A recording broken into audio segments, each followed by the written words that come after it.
Let's go now to Claire Sebastian in London. Claire, good morning. Both sides bracing for that much discussed counteroffensive. What more can you tell us? Yeah, Leila, I think at this point it is fairly clear that it has to be imminent, or at least that we're very deep into what appear to be shaping or softening operations on the Ukrainian side, and that part of that is happening in the information space. The Deputy Defense Minister of Ukraine putting out over the weekend this video. Take a quick look at that.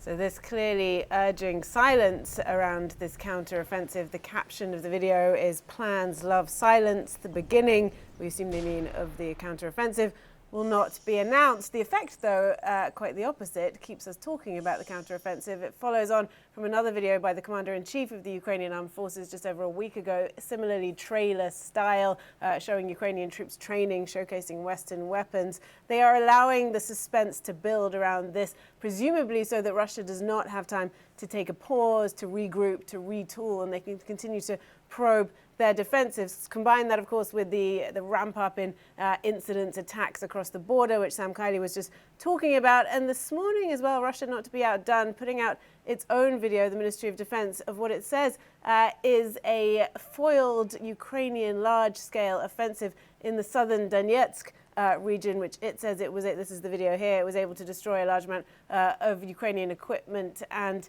troops. We've not been able to verify that. The Ukrainian side is not admitting to it. And in fact, this morning, the Communication Directorate of the Ukrainian Armed Forces warning that Russia is intensifying information operations, including about the counteroffensive. So the information space is very important here. But overall, President Zelensky over the weekend saying in an interview with the Wall Street Journal that they are basically ready, even without, he says, the addition of F-16 fighter jets. Leila.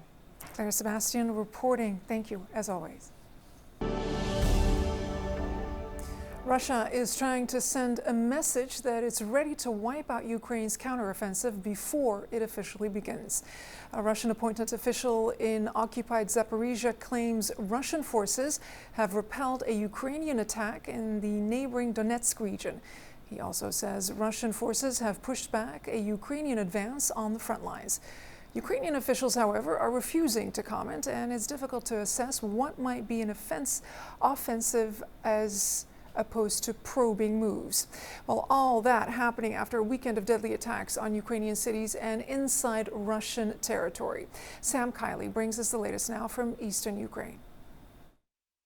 Once again, if ever there was needed proof that the Russians were continuing to target civilians, they've given it. This time with a missile strike by an Iskander missile on a residential building close to the city of Dnipro. A 2-year-old child was killed, 17 people, according to local authorities, were injured. This just the latest of the civilian deaths that have hit this country after almost nightly missile attacks. Russian missile strikes once again renewing their calls for help from the international community with their air defenses. But similar calls are coming from authorities inside Russia in the border areas. Now they say under bombardment from Ukraine or from Ukrainian-backed Russian dissidents who split into two different groups, have attacked villages across a substantial stretch of territory now inside Russia, just across the northern border with Ukraine, with the local authorities there saying over the last 10 days or so, at least 7 civilians have been killed.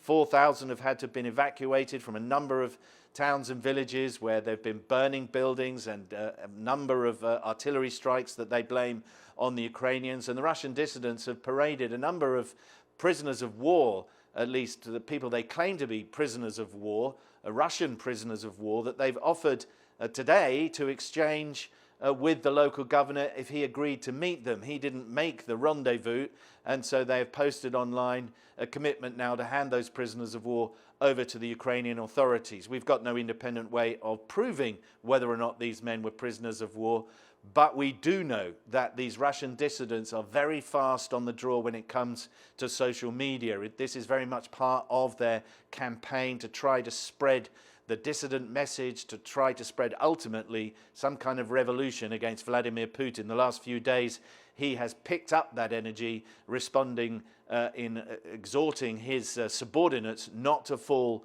for the forces and not to allow those forces to catch fire in their own country. Sam Kiley, CNN in Eastern Ukraine.